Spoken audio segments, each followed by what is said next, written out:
Yeah, I came across something recently that I live by now, and it was basically talking about, don't tilt your cup to pour into other people's cup. Make sure your cup is overflowing.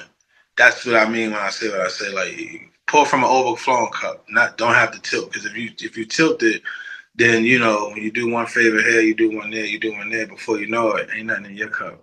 You know what I'm saying? So never tilt. Never pour from a cup you have to tilt. That's what I mean by being selfish. Like make sure you got over more than enough for yourself before you give to others.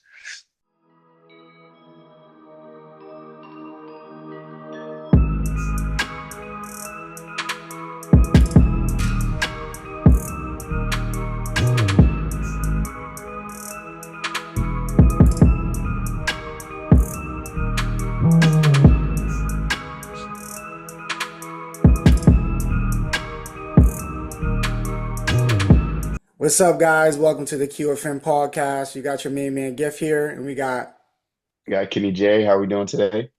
yeah, man. So we all doing good here. We got a special guest, so please just say your name and just, tell me about yourself. Uh, Tito Montana. I'm Poughkeepsie, New York. Born in Brooklyn. Mhm. Um, Entrepreneur. I got a couple of businesses, record label, Airbnb, Turo. A father. I don't know what you want to know, man. I got a lot of different titles. Right, You're a right. jack of all trades. Okay. Yeah, Brooklyn native too. yeah, definitely. What's So, going so I was gonna say, like with all those titles or whatever like that. So you would say you're a pretty big entrepreneur, right? So what got you into that entrepreneur type of mindset? on? I would say poverty. Right. Yeah, growing up, having to figure things out at a young age and learning at a young age that if I don't do it myself, it's a chance that it might not get done, you know? Right, right. So I kind of grew up young, rather it was packing bags at Key Food or shoveling snow in the wintertime, baking cookies, whatever I had to do, you know what I'm saying? I figured out a way to, fend for myself. So I never really took the luxury of waiting for somebody to feed me or to employ me or give me an opportunity. I went and created my own opportunities. Mm. And so which business did you get into first? Um, well, honestly, I've done a lot of things from like young until now. So it really it's like at what stage you asking. Like I remember I sold T-shirts with my stepfather as a 10, 11 years old and made money doing that. That actually was sparked my entrepreneur uh shipness, if that's not a word, but you know what I'm saying. Like that's what actually made me want to be my own boss, working for my stepfather. I used to just go out with him as a young kid, but then one time he had to go out of town for like a week or two, and he left me all the T-shirts and everything to sell for myself. And normally when I'm out there with him, he's controlling all the money and everything, so I don't touch the money. I'm just helping him. But this time I was in control of everything. And I remember like people would come by and like, oh, you got shirts. I'm gonna come back next week when I get paid or whatever, whatever. And I would, run those people down. Like, you said you was gonna come see me. What's up? So when he finally came back, I remember I had like, I want to say $470. And as a kid, you don't know, like a lot of money. Like you ask a kid, like you want $100 bill or 100 singles, or you put $100 bill and 100 singles in front of them, they're gonna go towards 100 singles. It looked like more. And what happened was he gave me two 20s and a 10, but I had a bunch of money from the 470, and I'm like, I feel like I did all the work, and being that he only gave me those four bills, it kind of like, nah, I don't want to do all the work and get none of the pay. So from that point on, I'm like, man, I ain't working for nobody no more. And I remember he asked me like, you wanna sell t-shirts this week? And I'm like, nah, I ain't doing that no more. But in my mind, I'm like, I'm not working for nobody no more because I just didn't like the fact of doing all the work and receiving a little bit of the money, which I didn't understand. He got to buy the stuff. He got, you know what I'm saying? Like I didn't understand that. I just knew for those 2 weeks or so, I did all the work myself, and I didn't get enough pay in the end. So that kind of sparked me to be an entrepreneur. So that would be my first thing I would say. Okay. Do you think that like the entrepreneur route that you're going now is like more work than like the traditional field that you would have been if you would did like a 9 to 5 or maybe like just a simple route to go?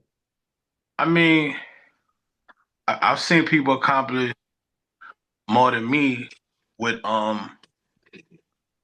just 9 to 5s. You know what I'm saying? Like just based on how well you budget and work your money. I'm sorry. Oh, sorry. Um, for me,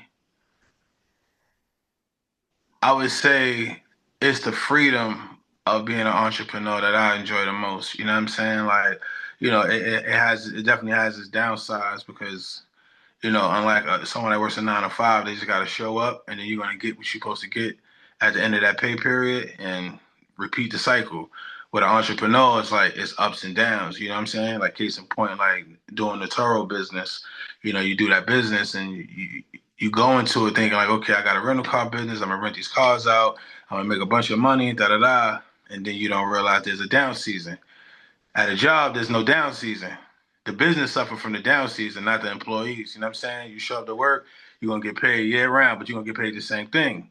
But like a business, when a business have a great season, you don't benefit from that either as an employee. Sometimes businesses do bonuses depending on the business you're in and your contribution to them, having a better season. But for the most part, most employees is not privy to the benefits of the up season, but you also don't deal with the down season either. So, like I said, it's pros and cons to pretty much anything you do at the end of the day, in my opinion.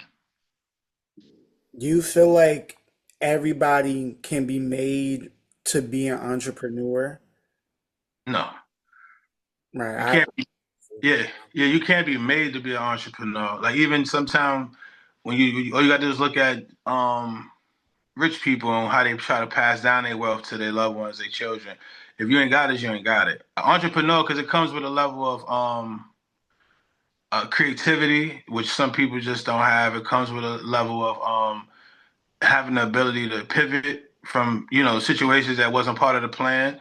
So there's a lot of things that goes into being an entrepreneur. It's not just a matter of starting a business and making money. You know what I'm saying? It's a thought process, and sometimes you just don't have it. But you have people who aren't entrepreneurs that are far better business runners, you know what I'm saying, that can run the business for you. They just not gonna have the ability to start it, but they can help you come in and structure it and help you run it, and then that's it. That's the expertise. So it's just a matter of one of the best traits you can have as an entrepreneur is having the ability to know when to galvanize, so to speak. You know what I mean? Meaning to put people in position who are more sufficient in areas you're not. That's the key to being an entrepreneur. Understanding when it's time for you to step away from whatever that position is that you're not that good at and putting somebody else in. That would be the main ingredient to being a good entrepreneur. And most people can't do that. Most people don't know how to get people together to create a team environment for it to work for them that way. So that's the superpower of an entrepreneur, a real entrepreneur. You know what I'm saying? Because just because you try to open a business don't necessarily make you an entrepreneur. You know what I'm saying? Like that don't make that. That's why a lot of businesses fail because people don't know how to pivot from things going from one way to the next. So yeah, it's not for everybody. No matter how much you give them to start with, it ain't for everybody. Definitely. I'm glad that you mentioned that too, because we just had an interview with this guy. He's the owner of a restaurant. Shout out Teller. He's a great guy. And we were just talking about this on one of my meetings at work. So we ended up watching this episode called Kitchen Nightmares with Gordon Ramsay. Mm, And he went to this black-owned business where the grandfather was like the owner, and then he passed it down to his grandchildren. It was mhm, like three daughters, right? And the owner, which was like the leader now, she had trouble delegating work, right? And the reason why was because it was hard for her to like let go and put that trust in like other people to delegate that work. So exactly. I guess my question to you is like, have you ever experienced that feeling of, I feel like I can do it all because, I'm really good at this and they don't really see the vision. Like, where was that point to where you knew that you had to let go and delegate work to people who can do it better than you? Well, and to be honest with you, no matter what field you in, you have to know that somebody could do something better. Like that's just being honest with yourself. Like you, I Yeah, mean, some people definitely. To me, that's somebody that shouldn't be an entrepreneur. If you think that way, like you shouldn't be an entrepreneur. If you don't understand, like for instance, somebody is an accountant that's going to handle your books better than you. Now we all feel we could count our own money and spend it where we want to spend it, but that's just not how that would be. That won't be in the best interest of your business for you to feel like you can do that. You see what I'm saying? Because you know you could count money, and you know what I'm saying. You got people that do their own taxes, but that don't make you, you know what I'm saying? Like, so just because you have the ability, so you know what I'm saying, to not even say the ability, but just because you feel you have enough know-how to do something, don't mean you don't need somebody that's a professional at it to assist you. So, me personally, like, I take my record label for example. I don't make beats, I just rap, but I'm an entrepreneur, right? So, in order for me to build my company the way I built it, I had to be honest and say, okay, there's certain things that, I'm not a computer savvy person. We're in the age of technology. If I don't put somebody in position to kind of help do my digital marketing and stuff like that, I'm gonna fail by default. No matter how good I am, no matter how much money I want to dump into this business, until I learn to put somebody in that can handle that part of the business, it's not gonna do me no good. I don't make beats. I'm a rapper. If I got a record label, my artist is gonna need beats. So I have to bring in a producer, you know what I'm saying, to help with the production. I don't shoot videos. You see what I'm saying? That's another thing that's gonna be necessary for this business. Gotta bring somebody in for that. So it's like if you don't understand that and if you feel like, oh, I got an iPhone, I can shoot my own videos. Yeah, you can. But you know how that may play out. You know what I'm saying? I could buy a beat machine and make beats. Yeah, I can. But is the beats gonna be, up to par where we could actually make good music to them? You know what I'm saying? That's the decision you can make. So yeah, you can do it yourself, but if you want to be successful, you might want to bring in people that can do it better. I think that's the proper term to use. You know what I'm saying? And I like definitely. how you say that as well because I think the biggest thing that we all see sometimes is we always see like young entrepreneurs, they always come with that claim that we did it all ourselves, right? You always see that a lot, and as a result, we that is something to go towards because we see only one person representing the business. And so it's just so what was I about to say? I'm sorry. Nah, I like that, right? And I'm gonna tell you something. That's the reason why we fail as a culture, right? As a people, because of that misconception and people not giving other people their flowers. That's a part of their, infrastructure. You know what I mean? Yeah, there's gonna always be a face of something, right? That's just how everything works. It's the principal is the face of the school. You know what I'm saying? But it's the teachers that actually makes the school, not the principal. And Right. if the principal don't have the ability to give the teachers flowers, that's actually making this school an environment that people want to send their children to, then you're doing them a disservice because at the end of the day, it's important to know all the moving parts. And in business, especially like take a rapper, for example, when you see a rapper, you just see the rapper.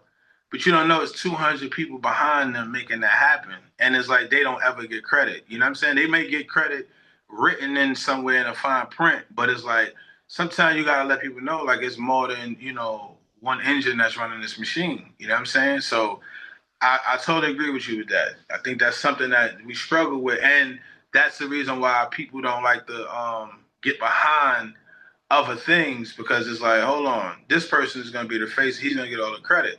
You see what I'm saying? But that's a bad way of thinking because there's a saying that says, would you rather uh, 10% of something or 100% of nothing. And a lot of people would rather opt out to 100% of nothing because they're not the face of it. You get what I'm saying? Unfortunately, you know what I'm saying? But I'm a 10% of something type of guy. Like I'd rather be behind the scenes, honestly. Like I just want to make sure I'm getting my just due. That's all I ask for. Like nobody even got to know I'm a Same part of here. it. You know what I'm saying? Just give me my just due, and y'all can keep all the fame and all that. But a lot of people rather people think that they running the show and they ain't running nothing. A lot of people even go as far as taking credit for stuff that they don't do. I don't do that. Like I rather give the credit to the unknown person than say, hey, I did it all by myself. That's my thing.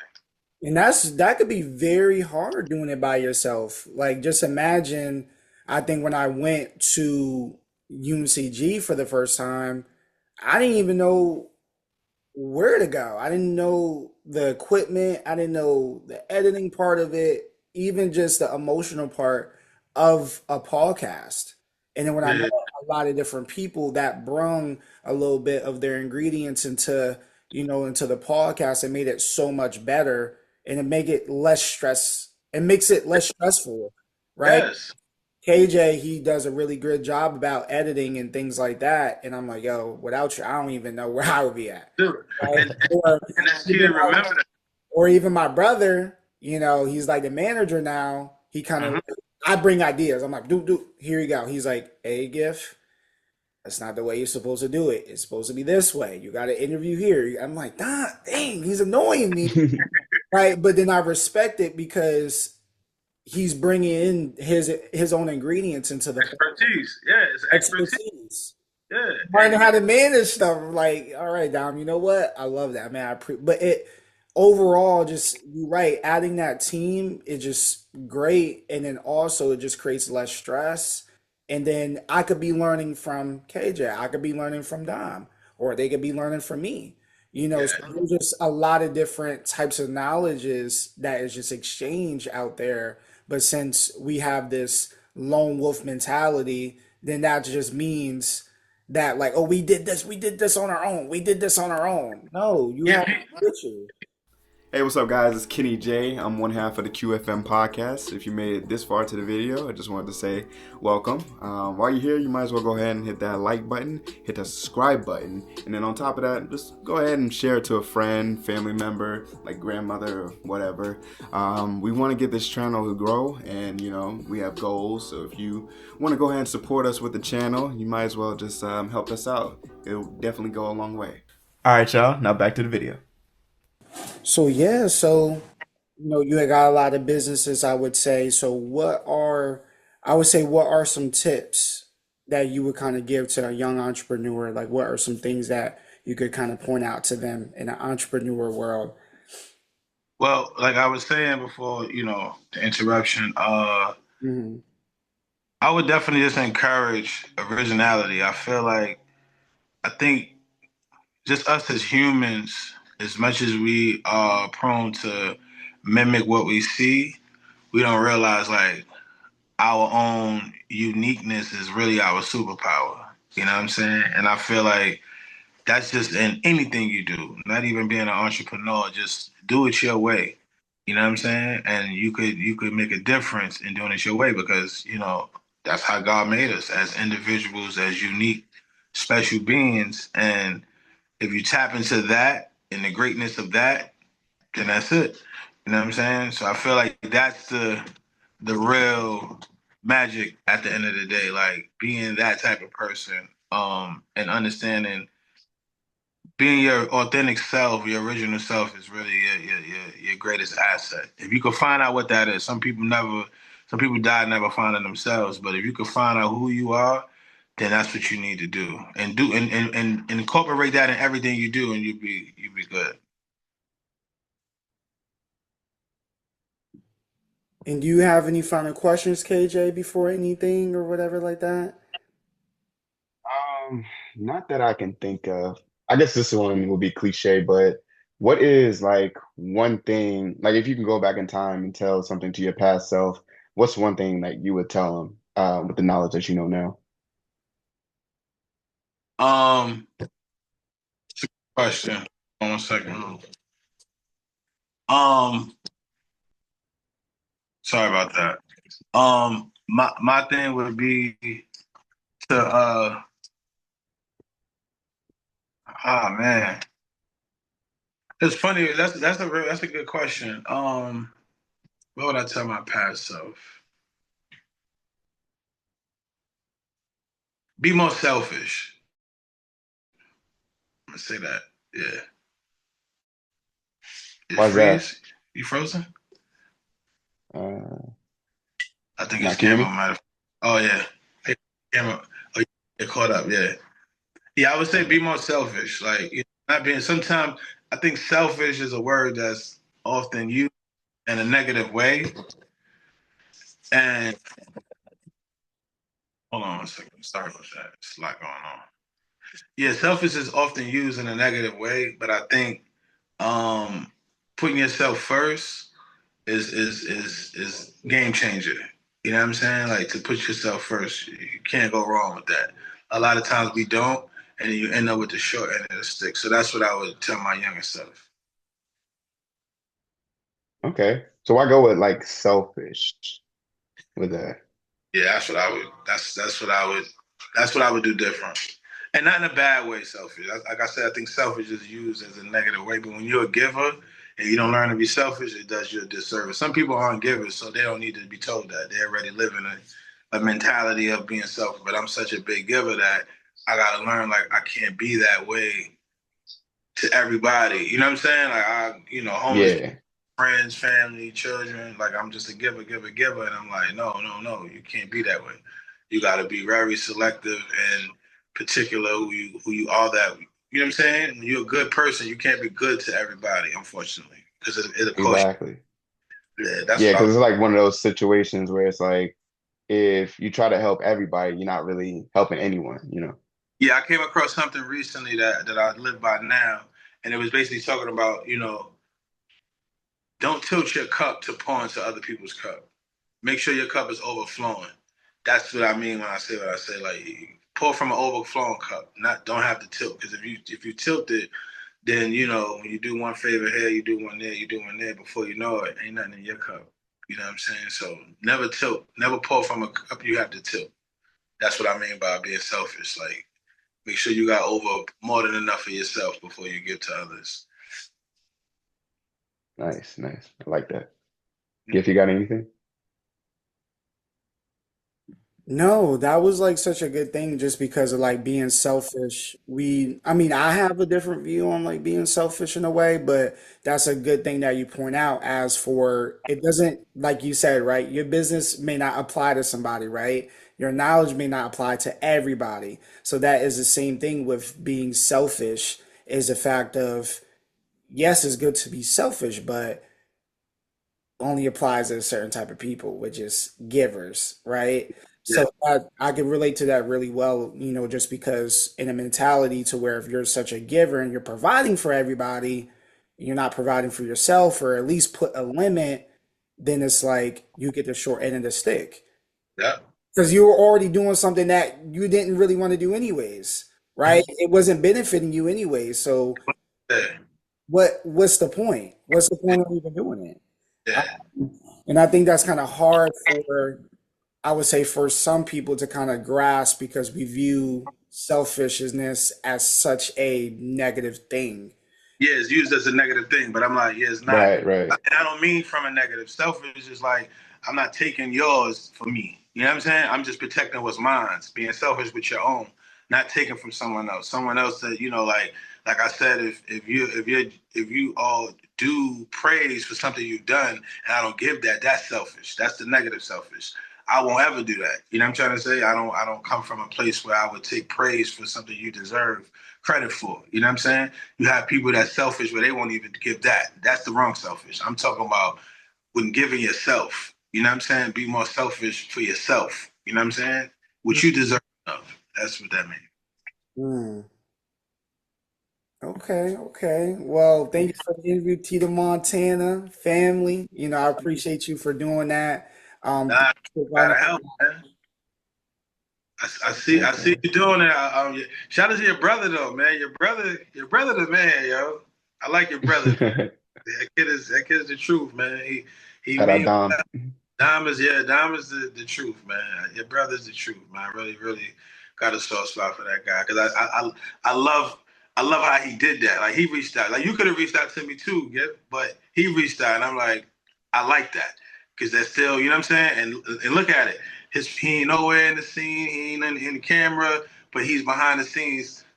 He gets it. You get what I'm trying to say? People like that, even though it's your brother, I know you love him, but you got to appreciate him more for the type of man he is as a person because that's a great person right there. That's a difference. He might be just your brother, but that don't make him great because he's your brother. but he is fortunately your brother, your twin, and he's a great person. So shout out to Dom for orchestrating this whole thing. Yeah, shout out to Dom. Yeah, shout out to Dom. Nice. Yeah, but yeah, good job, man. And like I said, hope to come back in the future when the platform blow up. Don't forget about me, please. You know what I'm saying? We got you. But yeah. And whatever I can do, man, like I said, I was honored to be able to do this with y'all. So if in the future you want to come back, you do more research, you want to ask me more questions about, other things that we probably didn't cover, I'm always down to help. That's one of my bad traits. I'm always down to help. That's a good trait for the right people, right? Yeah, that's a good trait. I love myself for that. I don't struggle with that. That's why I say I don't mind being this way, but you just can't be this way for everybody. Like, I understand what y'all trying to do. I'm here for that. You know what I'm saying? I would love to be a part of, just giving you guys the opportunity to, even get the questions or whatever. Like, that's why I didn't want to limit you to like, oh, don't ask me this, don't ask me that. Let's just have a nice dialogue. And I think we did a good job. I appreciate that. That was good. It was great, man. Appreciate that. Like I said, keep me posted. Let me know. You know what I mean? Anything else if you need to, cover, hit me up, off the scene, and we go from there. Got you. Y'all good. Enjoy your Sunday. Happy belated again. You know what I'm saying? Thank you. I'll talk to y'all in a minute. Huh? I said I'll talk to y'all in a minute. I got you. All right. It was nice meeting you, man. Definitely. All right, later. What's up, QFM community? This is Giffy from QFM Podcast. Thank you so much for listening to our recent episode with Tito Montana. Please subscribe to our YouTube and also follow us on Instagram, okay? So just let us know if you got any more questions and, tell us what is your request. Have a great day and see you guys later.